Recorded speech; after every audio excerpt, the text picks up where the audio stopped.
Well, howdy again, everybody, and welcome to the channel. It's been a minute since I've made a video, so I wanted to share with you my new plan for winter grazing. And I'm going to try to cut down on my hay needs through the winter time, which will certainly cut down on my effort to provide hay for the cattle. And I'm going to come in this year and we're going to no-till drill Elbon rye into about 45 acres of pasture. And so Elbon rye is a cereal rye. It's got a lot of characteristics of, for instance, like wheat. And it's a pretty fast growing ryegrass. It produces well if the growing conditions are right. And so I'm anxious to see how we do. I'm going to plant about 60 pounds to the acre. And again, rather than broadcast it like I tried last year, and in a video you can watch that I published last year, that ryegrass did not do very good for me at all. In fact, it didn't do good at all. It was broadcast onto sandy soil. Moisture availability was pretty poor, and I did not get a stand at all. So we're going to regroup and go a different route. And I want to talk to you about my pasture preparation, and then we'll show the no-till drill putting the seed in the ground. So stay tuned for that.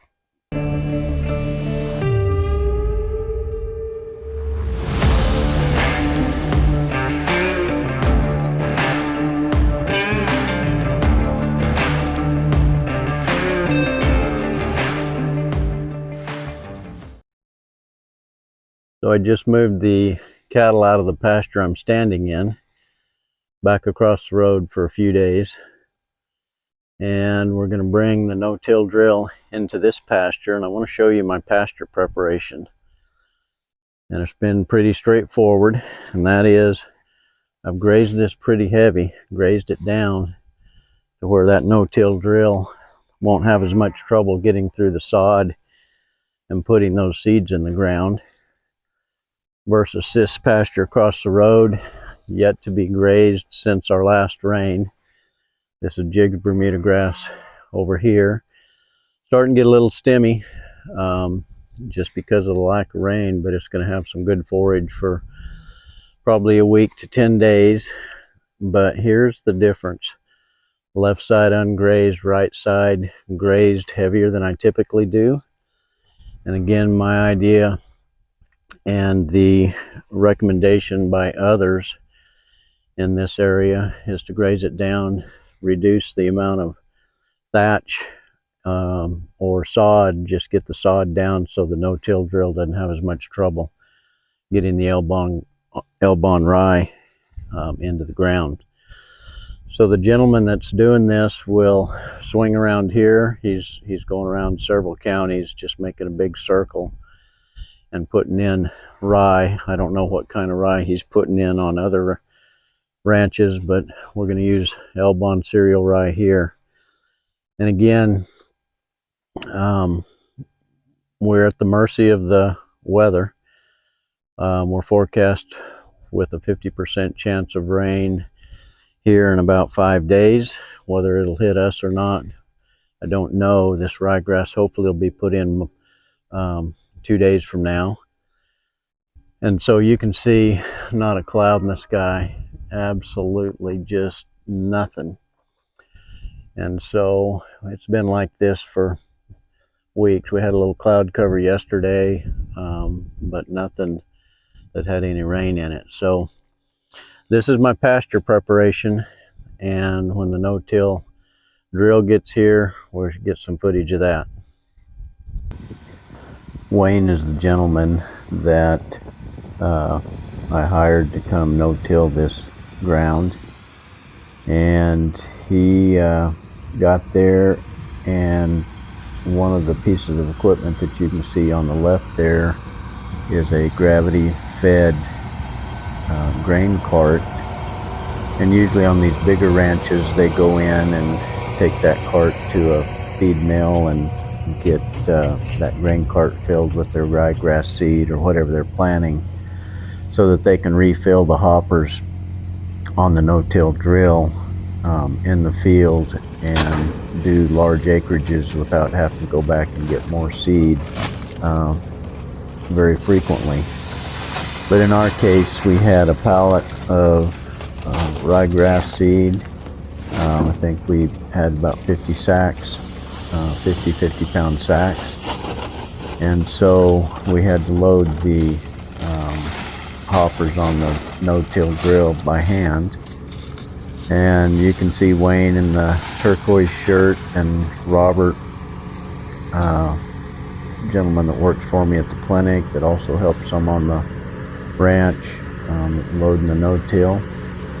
And it's quite the piece of machinery. You can see it's when he brought it into the gate there, it folds in half, and then when we get ready to go through the pasture, then he uncorks that thing and gets it spread out. This particular no-till does a 26 to 27 foot swath as it goes across the pasture. And you can see the size of that Elbon grass seed. It's a bigger seed than the ryegrass seed, and again, it's a cereal rye.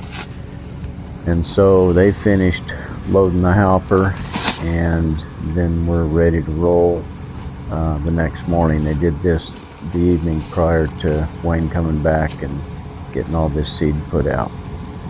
So that's where we started. And then I wanted Wayne to put out 60 pounds to the acre, and so he had to recalibrate the no-till, and you can see him working the mechanism to so many revolutions to determine how much seed to put out and how much to open up the grain delivery hoses. And so they weigh the bag, and then they put the seed in that's caught in a little catching mechanism, and then do some calculations on the calculator on his phone, and then made the appropriate adjustments to get the no-till ready.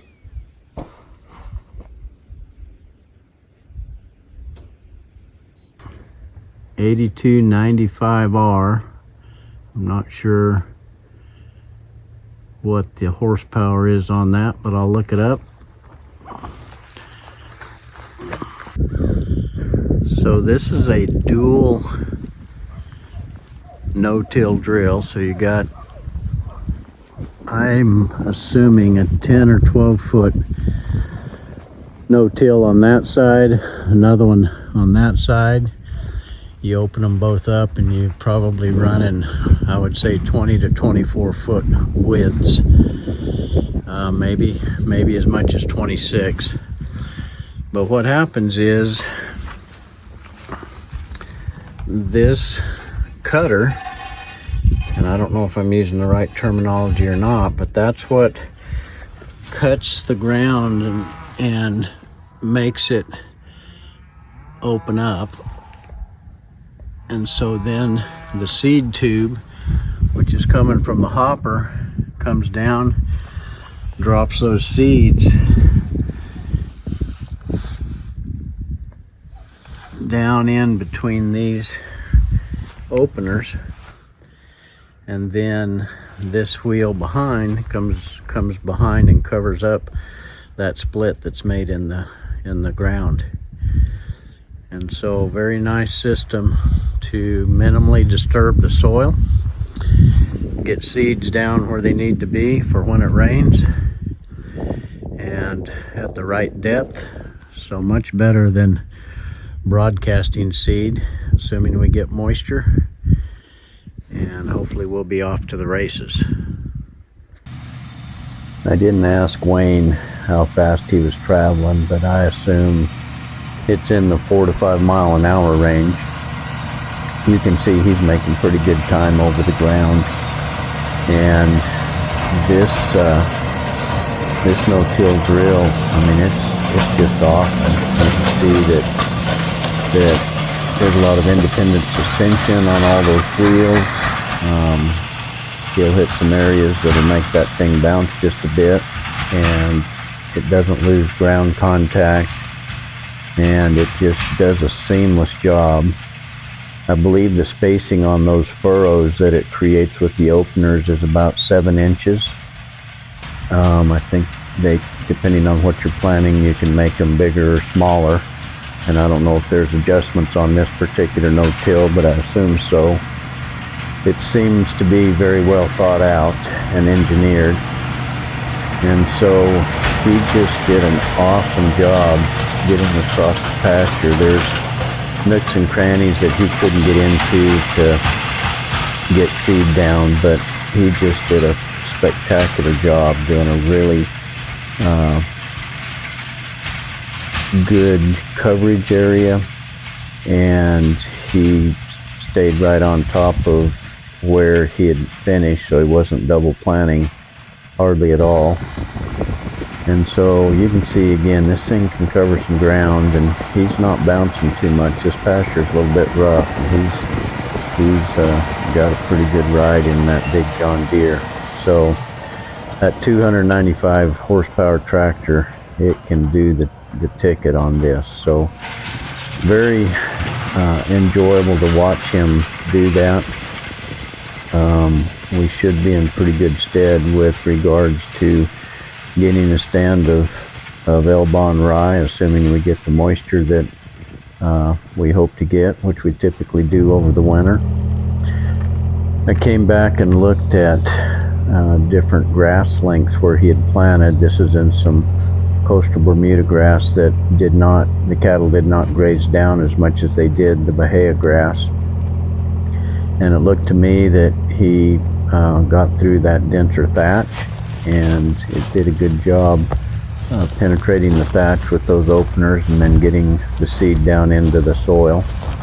And again, look on the right here, that's not disturbed at all with the no-till, and then you can see where the no-till ran, and there's just minimal disturbance. And I think one thing that's going to be very interesting to me this next year is seeing if my weed population in this particular pasture, which is typically very minimal, is increased following the use of the no-till drill. But my suspicion is that probably won't happen, because there's just essentially no bare soil that thing kicks up. The no-till creates that seed bed with the opener, and then the drill drops that seed down in between those two opening blades, and then covers it up with that wheel, which presses the soil back over that furrow. So after we finished planting the 30 acres that we just showed you, we went back to the place that we broadcast planted the ryegrass last year and no-tilled an additional 15 acres with the Elbon. And so my hope is that we're going to have excellent soil seed contact, and if we get the right moisture this year, we should have a good crop of Elbon rye for our winter grazing needs. So stay tuned to see how that plays out.